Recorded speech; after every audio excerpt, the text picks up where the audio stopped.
बिस्मिल्लाहिर्रहमानिर्रहीम, अस्सलाम वालेकुम। आज का हमारा जो टॉपिक है वो है स्ट्रक्चर ऑफ टेस्टिस। कल हम लोगों ने डिस्कस किया था कि टेस्टिस क्या है। मेल रिप्रोडक्टिव सिस्टम में हम लोगों ने बात की कि प्राइमरी सेक्स ऑर्गन और secondary sex organ. Primary sex organ में हम लोगों ने टेस्टिस स्टार्ट लिया था, उसमें हम लोगों ने टेस्टिस के बारे में थोड़ा सा जो है वो डिस्कस किया था। स्ट्रक्चर से पहले पहले जो बातें थी वो हम लोगों ने डिस्कस की थी। आज हम लोग डिस्कस करने जा रहे हैं कि स्ट्रक्चर ऑफ टेस्टिस, टेस्टिस किस तरह दिखती हैं, उनके अंदर क्या कुछ है और ये कहाँ लाई करती हैं। ये बात तो मैंने कल बताया भी था और इसका रीजन भी दिया था। जब हम लोग टेस्टिस के स्ट्रक्चर की बात करें तो testis are covered by 3 layers which are collectively known as tunics। हमारे पास जो टेस्टिस हैं वो 3 लेयर्स पर मुश्तमिल होती हैं। उन 3 लेयर्स का नाम जो है कलेक्टिवली होता है ट्यूनिक्स। और ये ट्यूनिक्स कौन कौन सी हैं? तो एक को हम लोग नाम देते हैं ट्यूनिका विजिनेलिस, दूसरे का नाम है ट्यूनिका वेस्कुलोसा। विजुलोसा है, ये वेस्कुलोसा नहीं है, विजुलोसा, ट्यूनिका विजुलोसा एंड ट्यूनिका अल्ब्यूजिनिया। ये 3 लेयर्स जो हैं टेस्टिस के बाहर यानी कि टेस्टिस के आउटसाइड पर एक प्रोटेक्टिव लेयर्स हैं जिनको हम लोग कलेक्टिवली नाम देते हैं ट्यूनिक्स का। अब जब इस टेस्टिस को हम लोग एक डायग्राम के थ्रू देखें तो यहां पर मैंने जो ब्लैक कलर से शो किया हुआ है वो हमारे पास है टेस्टिस, जबकि इसके ऊपर ये जो पाउच है इसको हम लोगों ने कल नाम दिया था स्क्रोटम का, कि इस स्क्रोटम के अंदर टेस्टिस लाई करेंगे। मैंने एक टेस्टिस को शो किया हुआ है, हालांकि टेस्टिस जो है पेयर के फॉर्म में होती हैं। अब this testis is connected with the scrotum by a double fold. इसको हम लोग नाम देते हैं क्यूबरनिकोला। क्यूबरनिकोला जो है डबल फोल्ड ऑफ पेरिटोनियम है जो कि टेस्टिस को स्क्रोटम के साथ जोड़ती हैं। इस डबल फोल्ड पेरिटोनियम का नाम है हमारे पास क्यूबरनिकोला। अब टेस्टिस के बाद जब टेस्टिस डिसेंड करती हैं, मैंने कल कहा था कि 7 मंथ ऑफ जेस्टेशन पीरियड में टेस्टिस जो है वो बॉडी से डिसेंड करती हैं आउटसाइड द बॉडी। तो उस वक्त हमारे पास ये जो इंग्वेनल कैनाल है उसके अंदर एक कार्ड बनता है, उस कार्ड का नाम है स्पर्मेटिक कार्ड। कल हम लोगों ने बात की कि जो हमारे पास टेस्टिस हैं वो डिसेंड करती हैं through a canal known as inguinal canal. तो इस इंग्वेनल कैनाल में जब टेस्टिस जो है इस इंग्वेनल कैनाल के थ्रू डिसेंड करेगी आउटसाइड द बॉडी, तो उस वक्त इस इंग्वेनल कैनाल में एक कार्ड राइज होता है, उस कार्ड का नाम है स्पर्मेटिक कार्ड। स्पर्मेटिक कार्ड से हमारे पास vas deferens and blood vessels जो है वो एंटर होंगे बॉडी के अंदर, क्योंकि ब्लड वेसल्स और कोई तो कनेक्शन होना चाहिए ना कि बॉडी और टेस्टिस के दरमियान में, तो वो जो कनेक्शन है वो थ्रू दिस स्पर्मेटिक कार्ड होता है। उससे हमारे पास वास डिफरेंस और ब्लड वेसल जो है वो बॉडी के अंदर एंटर होंगे बाहर से। जबकि ये जो इंग्वेनल कैनाल है इसके अंदर कनेक्टिव टिश्यूज और ब्लड वेसल से ये फिल्ड होगा। The inguinal canal will filled after the formation of spermatic cord will filled with connective tissue से filled होगा and blood vessels और connective tissue से ये इंग्वेनल कैनाल जो है वो filled होता है। इसके बाद जब हम लोग बात करें टेस्टिस की शेप की, तो शेप हमारे पास जो है टेस्टिस की ओवल शेप होती है, जबकि टेस्टिस की लेंथ की बात करें तो 4 to 5 सेंटीमीटर और वेड्थ की बात करें तो 2 to 3 सेंटीमीटर होते हैं। अब ये जो चीजें थी थ्योरेटिकल जो कि मैंने आप लोगों को बता दिया, अब हम लोग आते हैं डायग्रामेटिकली स्ट्रक्चर ऑफ टेस्टिस को देखते हैं कि उसमें क्या कुछ है और किस तरह की चीजें मौजूद है। यहां पर मैंने एक बात कही थी कि ट्यूनिक्स जो हैं वो लेयर्स हैं जो सराउंड करती हैं टेस्टिस को। उनमें एक का नाम मैंने लिया था albuginea, tunica albuginea. This tunica albuginea become invaginate inward, ये अंदर की तरफ यूं फोल्ड सी बनाती है और इस फोल्ड का नाम हमारे पास जो है टेस्टिकुलर लोब्यूल्स है, टेस्टिकुलर लोब्यूल्स है। मेरे ख्याल में अकॉर्डिंग टू 350 तक टेस्टिकुलर लोब्यूल्स जो है वो हमारे पास प्रेजेंट होते हैं। 350 तक टेस्टिकुलर लोब्यूल्स होते हैं और बाज बुक्स में लिखा होता है कि 250 250 टू 300 250 टू 300 टेस्टिकुलर लोब्यूल्स जो हैं वो प्रेजेंट होते हैं। अब देखना है टेस्टिकुलर लोब्यूल्स, ये ऊपर जो लेयर है इस लेयर का नाम क्या है, ट्यूनिका अल्ब्यूजिनिया। और इस लेयर की ये जो फोल्ड है जिससे एक लोब्यूल बना हुआ है, बीच में ये वाला जो लोब्यूल सा बना हुआ है इस तरह, इस लोब्यूल का नाम है testicular lobules. Inside the testicular lobules there are 1 to 4 seminiferous tubules are present. Highly coiled tubes हैं ये seminiferous tubules जो हैं, जो कि 1 से 4 होती हैं। एक ही टेस्टिस में 1 से 4 होती हैं। मैंने यहां पर 3 बनाए हैं, 1 भी हो सकती है 4 भी हो सकती है, इसके रेंज में होती है। अब जब आप लोग इन सेमिनिफेरियस ट्यूब्यूल्स को देखते हो तो यहां से आगे ये जो रेड कलर की डक्ट्स अराइज हुई है छोटी छोटी, इन डक्ट्स का नाम हमारे पास है ट्यूबुलाई रिएक्टी, ट्यूबुलाई रिएक्टी का नाम देते हैं। और एक और बात याद रखें, inside the seminiferous tubules the spermatogenesis takes place. हमारे पास जो स्पर्म फॉर्मेशन है, स्पर्म फॉर्मेशन है, वो सेमिनिफेरियस ट्यूब्यूल्स में होती है। आगे जाके हम लोग स्पर्म फॉर्मेशन में इस बात को एक्सप्लेन भी करेंगे, लेकिन फिलहाल माइंड में रख लो कि spermatogenesis takes place inside the seminiferous tubules, जो कि एक टेस्टिस के अंदर 1 से 4 के रेंज में होती हैं। और इस सेमिनिफेरियस ट्यूब्यूल से मैंने कहा छोटी छोटी डक्ट्स अराइज होती हैं, ये वाली डक्ट्स। इन डक्ट्स का नाम हमारे पास है ट्यूबुलाई रिएक्टी। These tubuli reacti opens in a network।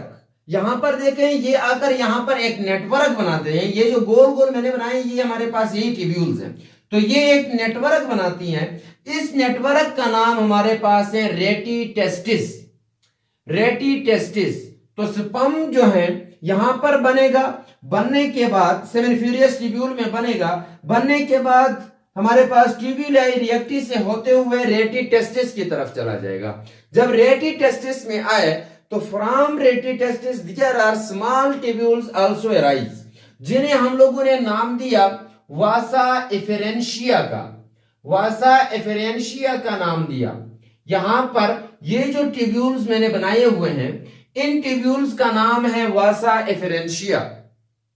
तो स्पर्म सबसे पहले इस सेमिनिफेरियस ट्यूब्यूल से इंटर होगा ट्यूबुलाई रिएक्टी के अंदर, ट्यूबुलाई रिएक्टी से इंटर होगा रेटी टेस्टिस के अंदर। जब रेटी टेस्टिस तक पहुंचा तो वहां से आगे छोटी छोटी ट्यूब्स जो हैं वो और अराइज हुई हैं, जो कि तकरीबन 10 से 20 के रेंज में होती हैं। तो ये जो ट्यूब्स हैं इनको नाम दिया वासा एफरेंशिया का। वासा एफरेंशिया इस रेटी टेस्टिस से स्पर्म लेगा और आगे की तरफ देगा। तो अब आगे क्या चीज है, वासा एफरेंशिया जो कि ये छोटी छोटी ट्यूब्स हैं, ये जाकर बनाती हैं एक और हाईली कोइल्ड ट्यूब बनाती हैं। उस कोइल्ड ट्यूब का नाम हमारे पास है एपिडिडाइमस। इस पूरे ट्यूब का, जो कि ग्रीन कलर से मैंने बनाया यहां तक, यहां से इस ट्यूब का नाम हमारे पास है epididymis. It is a coiled tube, ये कोइल्ड ट्यूब होती है। अगर इसको हम लोग अनकोइल कर दें तो इसकी लेंथ हमारे पास जो है बनती है 6 मीटर, या फिर हम कहते हैं 20 फीट तक बन सकती है। इस एपिडिडाइमस के हमारे पास 3 पार्ट्स हैं। 3 पार्ट्स, एक जो पार्ट है वो हमारे पास है कैपुट। कैपुट जो लफ्ज है ये यूज किया जाता है ताज के लिए, सर के ताज के लिए। मीन जो अपर मोस्ट पार्ट है इसको हम लोग नाम देते हैं कैपुट का, जबकि जो दरमियान वाला है तो उसको हम लोग नाम देते हैं कार्पस। कार्पस आप लोगों को पता है बॉडी को कहा जाता है, रिप्रेजेंट करती है। तो ये जो स्वलन सा पार्ट है इसका नाम है कार्पस, जबकि नीचे जो डाउनवर्ड लास्ट जो पार्ट है उसका नाम हमारे पास है क्वाडा। ये जो कॉडा है इस कॉडा मीन्स के टेल को कहते हैं। तो ये लास्ट जो है हमारे पास पार्ट है ऑफ एपिडिडाइमस। तो तीन पार्ट से caput, corpus and cauda. Caput जो है टॉप मोस्ट, फिर कार्पस जो है वो हमारे पास दरमियान वाला, उसके बाद जो है हमारे पास लास्ट वाला जिसे टेल कह सकते हैं हम लोग, तो वो हमारे पास है काड़ा, क्योंकि काड़ा रिप्रेजेंट करता है टेल को। अब इस काड़ा से आगे एक और ट्यूब अराइज होती है, कोयल ट्यूब है, जिसको हम लोगों ने नाम दिया वास डिफरेंस का। याद रखना है ये था हमारे पास वासा एफरेंशिया और ये हमारे पास है वास डिफरेंस है या फिर वेस डिफरेंस है। ये जो वेस डिफरेंस है ये स्पर्म को कलेक्ट करेगी फ्रॉम द एपिडिडाइमस और फिर यहां से ये लेके जाएगी आगे एजाकुलेटरी डक्ट की तरफ। तो यहां पर मैंने लिखा है इसमें एक पार्शियली कॉइल ट्यूब जो है वो असेंड करती है टू एब्डोमेन। एब्डोमेन की तरफ एक पार्शियली कॉइल ट्यूब इसमें से निकलेगी, ठीक है ना, इसमें से जाएगी उसकी तरफ, क्या कहते हैं, एब्डोमेन की तरफ। तो यहां से एक पार्शियली कॉइल ट्यूब इसके से राइज होकर एब्डोमेन की तरफ जाएगी और वहां जाकर ये यूरिनरी ब्लैडर के साथ लूप करेगी।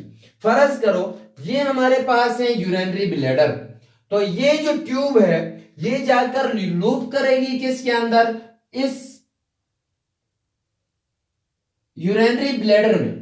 इस तरह ये लूप करेगी। लूप करने के बाद आगे जाकर ये ओपन होती है एजाकुलेटरी डक्ट में। एजाकुलेटरी डक्ट में ओपन होगी जिसे हम लोग जो है पेनिस का नाम देते हैं। तो वहां तक ये क्या करती हैं, जाकर ओपन हो जाती हैं।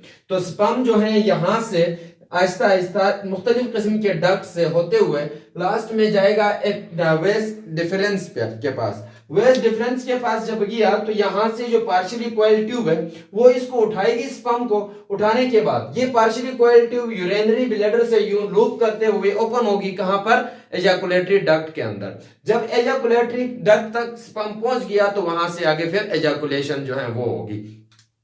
अच्छा जी, अब यहां तक जो था हम लोगों ने सिर्फ के सिर्फ टेस्टिस का स्ट्रक्चर देखा है, लेकिन यहां पर जब हम लोग बात करें, इधर जो मैंने बात की है कि यूरिनरी ब्लैडर के साथ ये जो ट्यूब है ये क्या करती हैं, कोइल करती हैं। तो यहां पर इसे तीन किस्म के हम लोग कह सकते हैं ग्लैंड्स भी मिलती हैं, जिसे हम लोग इंशाल्लाह नेक्स्ट उसमें सेकेंडरी जो मैंने बात की थी सेक्स ऑर्गन की, तो उसमें हम लोग इंशाल्लाह डिस्कस करेंगे।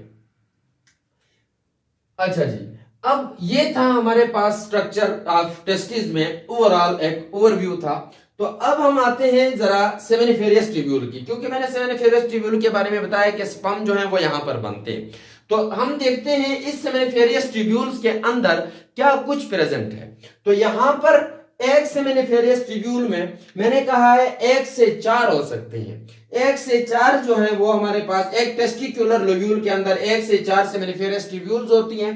तो मैं यहां पर मैंने दो उठाए हैं और एक फर्ज करो इस साइड पर है, यहां पर इस साइड पर है। तो इन सेमिनिफेरियस ट्यूब्यूल्स में इनके दरमियान में जो स्पेस है, ये सेमिनिफेरियस ट्यूब्यूल, ये वाला सेमिनिफेरियस ट्यूब्यूल और ये वाला सेमिनिफेरियस ट्यूब्यूल जो है, इनके दरमियान में जो गैप है इस गैप का नाम होता है इंटरस्टिशियल स्पेस। इंटरस्टिशियल स्पेस, यहां पर जो गैप मैंने आपको रिप्रेजेंट करवाया, इस गैप में ये वाला जो गैप है ना, इस गैप का नाम है इंटरस्टिशियल स्पेस। Interstitial space. अब इस इंटरस्टिशियल स्पेस में कुछ सेल्स प्रेजेंट है जिनको हम लोग नाम देते हैं इंटरस्टिशियल सेल्स का नाम देते हैं। These interstitial cells are also known as Leydig cells. इनको हम लोग लेडिक सेल भी कहते हैं। अब इन लेडिक सेल का काम क्या है? तो Leydig cells are responsible for the secretion of testosterone hormone. Testosterone hormone हम लोग आगे एंड्रोजन में पढ़ लेंगे, ठीक है ना। टेस्टोस्टेरोन हार्मोन का काम क्या है ये भी इंशाल्लाह हम लोग डिस्कस करेंगे। तो यहां पर लेडिक सेल का काम है टेस्टोस्टेरोन। अब आते हैं सेमिनिफेरियस ट्यूब्यूल के अंदर क्या है। ये तो हम लोगों ने 2 या 3 जितने भी थे उनके दरमियान वाले सेल्स की बात की। एक सेमिनिफेरियस ट्यूब्यूल ये है, एक सेमिनिफेरियस ट्यूब्यूल ये है, तीसरा फर्ज करो सामने है, तो इनके दरमियान में स्पेस है। इन स्पेस को मैंने नाम दिया, बीच वाली स्पेस को, इंटरस्टिशियल स्पेस का। इस इंटरस्टिशियल स्पेस में मौजूद सेल्स हैं जिन्हें मैंने नाम दिया इंटरस्टिशियल सेल्स, या फिर इनको हम लोग लेडिक सेल का नाम देते हैं। These Leydig cells are responsible for the secretion of testosterone. अब आते हैं कि इस सेमिनिफेरियस ट्यूब्यूल के अंदर कौन कौन से सेल है। तो यहां पर मैंने जो रेड कलर से शो किए हैं क्यूबाइडल सेल्स हैं। These are cuboidal cells known as spermatogonia। और ये जो स्पर्मेटोगोनिया है ये है स्पर्म मदर सेल्स हैं। इनको कहते हैं स्पर्म मदर सेल्स। तो स्पर्म मदर सेल्स जो हैं इनसे आगे फिर स्पर्म जो है वो बनेंगे, तो स्पर्म मदर सेल्स का नाम देते हैं इनको। ये हमारे पास स्पर्मेटोगोनिया। यहां पर देखें मैंने 2n लिखा है। बहुत सारे लोगों के माइंड में या बहुत से स्टूडेंट्स के माइंड में ये बात होगी कि यहां पर ये 2n नहीं होना चाहिए था, ये सिर्फ n होना चाहिए था, लेकिन n नहीं होता क्योंकि हमारे बॉडी के अंदर जो है जो स्पर्म है वो क्या है, हैप्लॉइड है, जबकि ये फिलहाल स्पर्म नहीं है, ये स्पर्मेटोगोनिया है, मींस स्पर्म मदर सेल है, स्पर्म मदर सेल है। तो स्पर्म मदर सेल जो है वो डिप्लॉइड होते हैं, ये हैप्लॉइड नहीं होते। इसके अलावा यहां पर अगर आप लोग देखें तो इन कॉलमनर सेल्स में, सॉरी इन क्यूबाइडल सेल्स में, इन क्यूबाइडल सेल्स के दरमियान में हमारे पास जो है कुछ अलग तरह के सेल्स मौजूद होते हैं इस तरह। These cells are known as Sertoli cells. इन सेल्स का नाम हमारे पास है सर्टोली सेल्स है। तो यहां तक हम लोगों ने जो चीज डिस्कस की वो थी स्ट्रक्चर ऑफ टेस्टिस। अब नेक्स्ट क्लास में इंशाल्लाह इन सेल्स के एक एक काम के साथ हम लोग जो है अपने नेक्स्ट लेक्चर को, जो कि सेकेंडरी सेक्स ऑर्गन्स हैं मेल रिप्रोडक्टिव सिस्टम में, उसको इंशाल्लाह आगे कंटिन्यू करेंगे। तो आज के लिए आप लोगों से इजाजत चाहूंगा। अस्सलाम वालेकुम।